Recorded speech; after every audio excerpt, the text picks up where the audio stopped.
All of his co-workers were gone. What could it mean? Stanley decided to go to the meeting room. Perhaps he had simply missed a memo.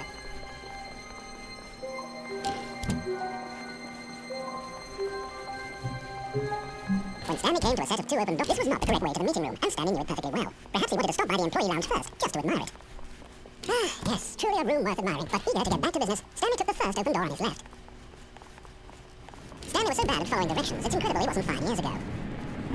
Look, Stanley, I think perhaps we've gotten off on the wrong foot here. I'm not your enemy, really, I'm not. I realize that investing your trust in someone else can be difficult, but the fact is that the story has been about nothing but you all this time.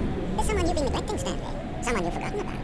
Please, stop trying to make every decision by yourself. Now, I'm not asking for me, I'm asking for her. This is it, Stanley. Your chance to redeem yourself. To put your work aside. To let her back into your life. She's been waiting. That's her, Stanley. You need to be the one to do this. To reach out to her.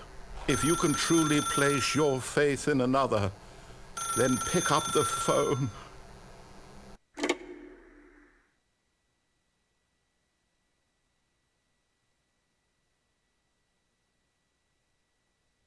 Oh, Stanley, is that you? Hold on, sweetie. Sorry to keep you waiting. I'm just pulling the bread out of the oven. All right. Okay, there we go. All right, now, I want you to come in and tell me all about your day. Gotcha! Oh, come on. Did you actually think you had a loving wife who'd want to commit their life to you? I'm trying to make a point here, Stanley. I'm trying to get you to see something. Come inside. Let me show you what's really going on here. Sorry, but you're in my story now.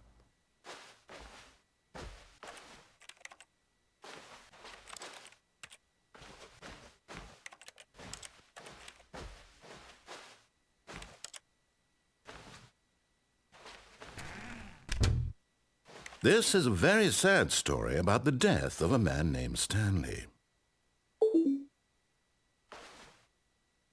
Stanley is quite a boring fellow. He has a job that demands nothing of him, and every button that he pushes is a reminder of the inconsequential nature of his existence. Look at him there, pushing buttons, doing exactly what he's told to do. Now he's pushing a button. Now he's eating lunch. Now he's going home. Now he's coming back to work. One might even feel sorry for him, except that he's chosen this life. But in his mind, he can go on fantastic adventures. From behind his desk, Stanley dreamed of wild expeditions into the unknown, fantastic discoveries of new lands. It was wonderful.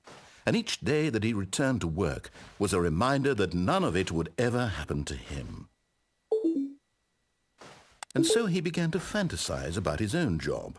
First, he imagined that one day while at work, he stepped up from his desk to realize that all of his co-workers, his boss, everyone in the building had suddenly vanished off the face of the earth. The thought excited him terribly. So he went further.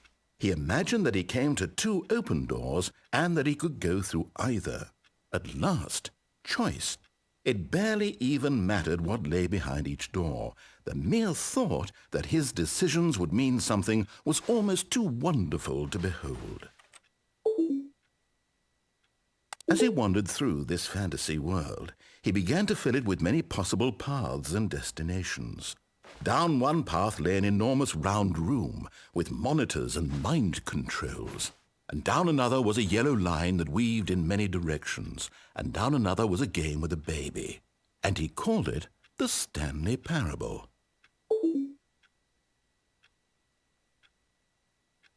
It was such a wonderful fantasy, and so in his head he relived it again, and then again, and again, over and over, wishing beyond hope that it would never end, that he might always feel this free. Surely there's an answer down some new path, mustn't there be? Perhaps if he played just one more time.